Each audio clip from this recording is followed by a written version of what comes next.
नमस्कार मित्रांनो, मी विकास वजे तुमचं क्रॅब हाऊस वसईमध्ये स्वागत करतोय। हे तुम्ही मागे बघत असाल हे बॉक्स, यामध्ये आपण क्रॅब फार्मिंग करतो, जो लाल पाटीचा आणि हिरव्या पाटीचा आहे, जो सॉल्ट वॉटरमध्ये म्हणजे खाऱ्या पाण्यामध्ये केला जातो। हे आपण यामध्ये करतोय, याला व्हर्टिकल बॉक्स फार्मिंग म्हणतात आणि हे आपण RS मध्ये करतोय। RS म्हणजे रिसायकल ॲक्वाकल्चर सिस्टम, तुम्हाला मी मागे नंतर दाखवेल। तर पूर्ण ही सिस्टम पूर्ण अशी दिसते, मागून तुम्हाला दाखवतो, नंतर पूर्ण दाखवूया।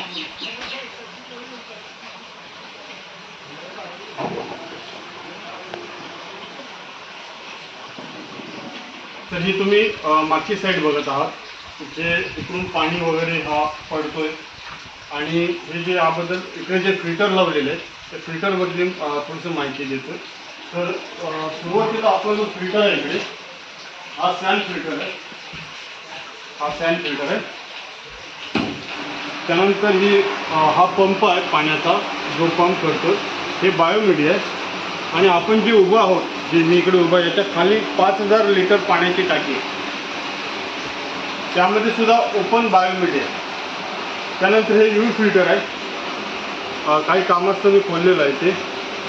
त्यानंतर हे पॅनल आहे, पूर्ण ॲटोमॅटिक चालते, मोबाईलवरून ऑपरेट होते आणि खूप काही यामध्ये फीचर आहेत।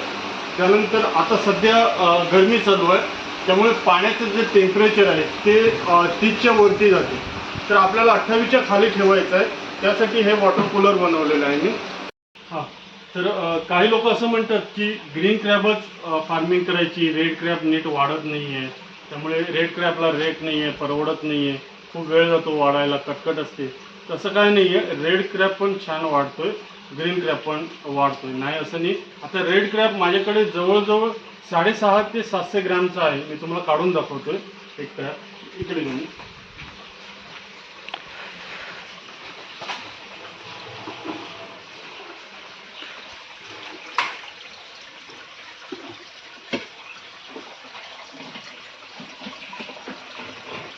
दिसतो बाहेर। तर हा क्रॅब पॅकिंगसाठी बांधून ठेवलेला आहे आपण, लाईट दिसते इकडे उजेडामध्ये। आणि याची साईज बघा, जवळजवळ इकडे दाखवा, आपला वीजपेक्षा मोठा येतो।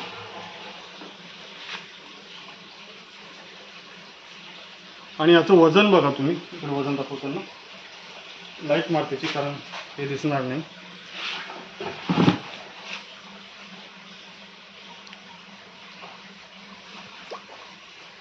दिसते, जवळजवळ 600 ग्रॅम, 650 ग्रॅमच्या वरती आहे,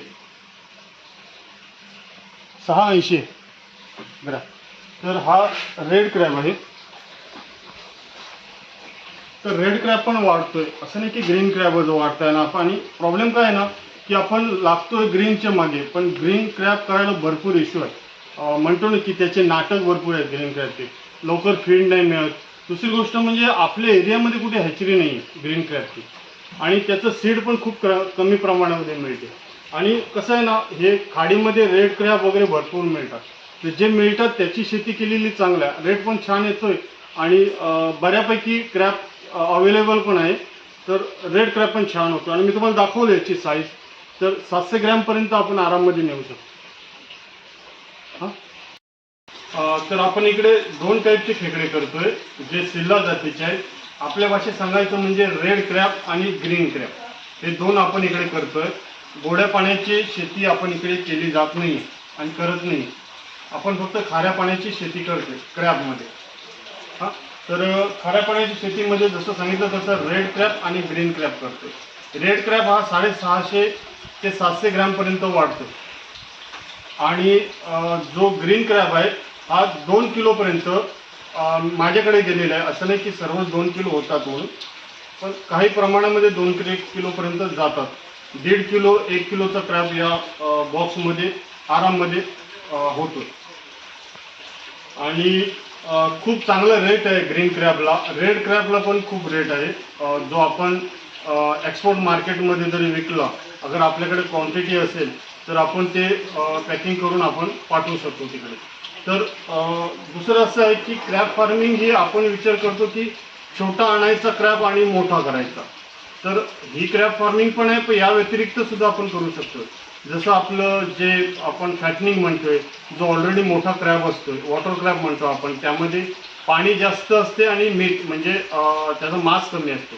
तर पाणी काढून आपण त्याचा मास भरतो आपण, त्याला जवळ 1 ते 1.5 महिना जातो. तर ते तुम्ही करू शकता. जे 6 महिन्यामध्ये करणार ना, ते तुम्ही 1-1.5 महिन्यामध्ये होईल तुमचं. आणि दुसरं म्हणजे रेड क्रॅब. रेड क्रॅबमध्ये सुद्धा खूप छान तुम्ही हे स्टोरेज म्हणून सुद्धा यूज करू शकता. जे फिमेल आहे, जे आता कोलकाताला खूप छान मार्केट आहे, जे रेड क्रॅबचं आहे ते तुम्ही फक्त फिमेल 21 दिवसासाठी 20 दिवसासाठी स्टोअर केला तर तुम्हाला त्यामध्ये चांगला रेट येतोय. जो रेट कमी आहे, आता गरमी चालू आहे तर मोर्टॅलिटी होते की मुंबईवरून कोलकाता जाण्यासाठी. पण जेव्हा थोडंसं टेम्परेचर कमी असते त्यावेळेला तुम्ही किंवा आम्ही सुद्धा भरपूर पाठवतोय. तर जो रेड क्रॅब आहे तो कोलकाताला खूप जातो. तुम्ही स्टोअर केला फिमेल तर तो चांगल्या रेटमध्ये जातोय. तर तुम्ही ते रेड क्रॅबमध्ये फिमेल पण करू शकता आणि ग्रो आउट म्हणजे लहान आणून छोटे पण करू शकता. खूप काही प्रकार आहेत जे क्रॅबमध्ये आपण या बॉक्समध्ये करू शकतो. हां आपण इकडे ना मरीन वॉटर, जे समुद्राचं पाणी असते, खाडीचं पाणी असते, ज्यामध्ये समुद्राची क्षारता जास्त असते, त्या पाण्याचं आपण इकडे फार्मिंग करतो. गोड्या पाण्याची फार्मिंग आपण नाही करत इकडे. तर कारण आहे त्याला की गोड्या पाण्याची फार्मिंगला एकतर क्रॅबला डिमांड कमी असतोय आणि रेट कमी असतो आणि तो वर्षभर जातोय वाढायला. आणि वाढला तर 200 ग्राम 300 ग्राम पर्यंतच वाढतो. 300 ग्राम पण खूप होतोय, 200 ग्राम पर्यंत वाढतो आणि त्यांना रेट पण तेवढाच येतोय. त्यामुळे तो जो फ्रेश वॉटरचा आहे तेवढं करणं नाही परवडत वगैरे. तर मी नाही तो करत. मी जो मरीन वॉटरचाच करतोय. मरीन वॉटरमध्ये मी रेड क्रॅब करतोय, मरीन वॉटरचं करतोय, जे समुद्राचा पाणी खाडीचा पाणी असतो तो. फ्रेश वॉटरचं नाही करत आपण.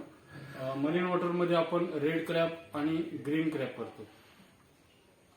हा, मी पुढच्या व्हिडिओमध्ये रेड क्रॅब आणि ग्रीन क्रॅब पण दाखवेल की जे कसे असतात वगैरे. आणि दुसरं म्हणजे याची पाण्याची क्षारता आहे ती मी 20 पासून ते 25 पर्यंत ठेवतोय.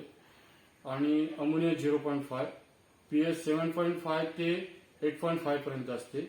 बाकीचे पॅरामीटर आहे जे ते मी एक व्हिडिओ तुम्हाला समजवत जाईल की अमोनिया कसा चेक करावा, पीएच कसं चेक करावं किंवा कुठलं किट यूज करावं जे सोपं पडते आपल्याला पाण्याची क्वालिटी चेक करण्यासाठी.